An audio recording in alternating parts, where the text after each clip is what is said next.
पुणे शहरात Gulen Barré सिंड्रोमच्या रुग्णांनी थैमान घातलंय।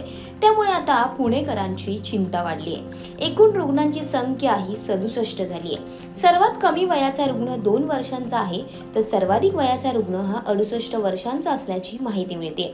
सुरुवातीला 24 संशयित रुग्ण आढळल्यानंतर संसर्गात अचानक वाढ झाली, ज्याच्या चौकशीसाठी राज्य आरोग्य विभागाने रॅपिड रिस्पॉन्स टीम ही स्थापन केली आहे। तर गुलेन बॅरी सिंड्रोम्स या आजारामुळे पुणे महापालिका अलर्ट मोडवर आली आहे।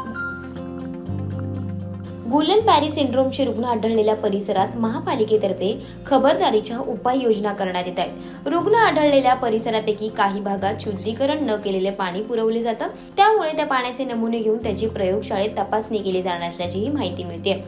तर गुलेन बॅरी सिंड्रोमची नेमकी लक्षणे काय आहेत पाहूयात। गुलेन बॅरी सिंड्रोम हा नसांवर परिणाम करणारा आजार आहे। या आजारांमुळे स्नायू कमकुवत होतात। स्नायू कमकुवत झाल्याने वेदना होतात, संवेदना कमी होतात। चेहरा, डोळा, छाती आणि शरीरातील स्नायूंवर याचा परिणाम होतो। तात्पुरता अर्धांगवायू आणि श्वसनाचाही त्रास होतो।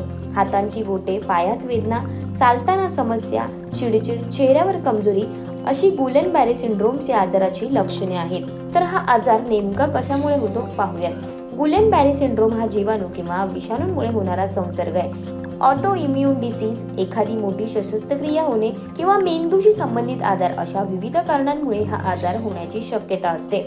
प्रतिकारक शक्ती शरीरातील नसांवर हल्ला करते। याचे निदान करण्यासाठी स्पायनल फ्लुइडची चाचणी केली जाते। यामुळे रुग्णाला अर्धांगवायू येऊ शकतो। 3 ते 4 आठवडे उपचार घेतल्यावर मात्र 95% अधिक रुग्ण बरेही होतात। तर अशा वेळी तुम्ही काय काळजी घ्यायला हवी पाहूयात। पाणी पिण्याआधी नेहमी उकळून प्या। भाज्या आणि फळे स्वच्छ धुतल्याशिवाय खाऊ नका। चिकन किंवा मांस खाण्याआधी व्यवस्थित स्वच्छ धुवून घ्या आणि मगच ते व्यवस्थित शिजवून खा। अंडी, मासे इतर पदार्थ कच्चे खाऊ नका। जेवणाआधी आणि स्वच्छतागृहांचा वापर केल्यानंतर साबणाने हात स्वच्छ धुवा। खाण्याचे भांडे अथवा अन्नाशी दुसऱ्याची देवाणघेवाण करू नका। कच्चे अन्न आणि शिजवलेले अन्न वेगवेगळे ठेवा। स्वयंपाकाचा ओटा आणि भांडी निर्जंतुक करून घ्या। त्यामुळे गुलेन बॅरी सिंड्रोम्स या आजाराला घाबरण्याचं काहीही कारण नाहीये। योग्य ती आरोग्याची काळजी घ्या आणि डॉक्टरांचा सल्ला अवश्य घ्या।